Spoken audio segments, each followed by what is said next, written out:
I was holding a bouquet, lilies, her favorite. They smelled like the kind of innocence I once believed in. It was supposed to be a small surprise, nothing extravagant, just a husband showing up at his wife's office unannounced, maybe taking her to lunch. I even rehearsed what I'd say when she looked up from her desk. "Caught you working too hard again." But at the glass entrance, the security guard stopped me. "Sorry, sir, no entry for unauthorized persons." I smiled. "I'm not unauthorized. I'm the CEO's husband." The guard's expression flickered. Then, amusement. He leaned slightly forward, lowering his voice as if sharing a secret. "Sir, I see the husband every day." I blinked. "What?" He pointed toward the revolving doors. "There he is, coming out right now." The lilies slipped a little from my hand. I didn't turn immediately. I just stood there, smiling, polite, still performing the part of a man who hadn't just felt the floor vanish beneath him. Then I turned. He was tall, neatly dressed, confident. His arm brushed hers in a way that was too familiar, too rehearsed. My wife laughed, soft, comfortable laughter, the kind reserved for someone who's seen her naked truth. And in that moment, something inside me didn't break, it reorganized. I drove home instead of confronting her. The lilies stayed on the passenger seat, staring at me with white, silent accusation. At home, I placed them in a vase. The petals trembled as the water touched their stems, like even they didn't believe in their own purpose anymore. I replayed the scene again and again. The guard's tone, her laughter, the man's hand resting just a little too long near her waist. I told myself there had to be an explanation, a client, a colleague, a misunderstanding. But she never mentioned him. That night, she came home late. Her perfume entered before she did. The scent was heavier, layered with something expensive, something that didn't belong to our quiet life. "Long day?" I asked. She smiled, tired, avoided my eyes. "You have no idea." I nodded, letting her disappear into the shower. I listened to the water running, imagining it washing someone else's touch off her skin. When she came to bed, she turned her back to me. That used to mean comfort.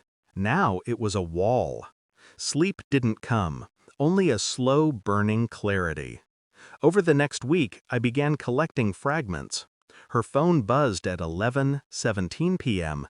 She said it was a work emergency. I watched her fingers tremble slightly as she typed her reply. Her lipstick changed shades, her earrings too. Small details, the kind of changes you make when someone new is watching closely. At her office, the guard began greeting me with awkward politeness, avoiding eye contact. He must have thought I knew. I started going there often, at odd hours, pretending to drop something off, to meet her for lunch, to surprise her again. She always seemed flustered, like I'd interrupted something mid-scene. Then, one evening, while she was in the shower, I opened her phone. I didn't have to look far. There was a message thread, hidden, renamed, buried deep under business accounts. "Tomorrow, same time? Miss you already. He's been quiet lately. Makes it easier." That last line, it was surgical. I didn't confront her, not yet. I began preparing the truth the way an executioner sharpens the blade, precisely, without emotion. I hired someone, a discreet investigator. No drama, no noise, just facts. He delivered them within days. Photos, dates, locations, even a hotel receipt under her name. Each page I turned was another piece of her soul dissolving in my hands. And still, I smiled when she kissed me goodbye the next morning. On Friday, I walked into her office again. The guard didn't stop me this time, he only looked down. She was at her desk, typing. Her smile froze when she saw me. "Hey, you didn't call." "I wanted to surprise you," I said. My voice was calm, detached. I placed a plain envelope on her desk. It made a soft, final sound against the wood. She looked at it, then at me. "What's this?" "Open it." Inside, photographs. Her and him. Hotel lobbies, dinners, the way she leaned in toward him with the same smile she once reserved for me. Color drained from her face. "I can explain." "I'm sure you can," I interrupted softly. "But you won't." She stood, trembling. Tears started gathering, but I wasn't interested in her performance. I'd seen enough of her acting skills already. He walked in a minute later, the other man. Her husband. The guard hadn't been lying. For a second, they both just froze. Him realizing what I knew, her realizing what she'd lost. I looked at them, two strangers caught in the light of their own undoing, and I smiled. Not out of happiness, but completion. I spoke quietly, every word deliberate. "You said you married me for stability." I gestured toward him.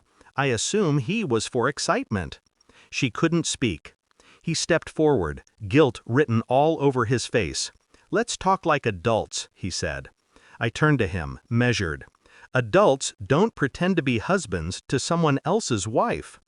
The silence that followed was heavy, dense enough to choke on. I placed my wedding ring on her desk, next to the envelope. "It's yours," I said. "You've already shared everything else." And then I handed her another document, her resignation letter, typed, signed, forwarded to the board under her name, because, in truth, I owned the company, every last share. She read the letter, her lips parting in disbelief. You can't." "I can," I said, and I just did. I turned to leave. She reached for my arm. "Please, don't do this." I looked down at her hand, the same hand that had touched him hours ago. "I already did," I whispered, and walked away. The lilies had wilted when I got home. Their petals curled inward, collapsing under their own weight. I didn't replace them. I just watched them decay. It felt honest. For the first time in weeks, the house was quiet. My silence wasn't empty anymore. It was deliberate, controlled. She called that night. I didn't answer. She texted, then again. Apologies, explanations. None of it mattered. Truth doesn't need an audience. I poured myself a drink, sat in the dark. Somewhere in that silence, I realized something simple. You don't lose people. You just finally see who they've been all along. I finished the drink, and as I looked at the empty glass, I thought, sometimes the best revenge is walking away without leaving a trace of who you used to be. I didn't destroy her world. I simply returned her to it, without me.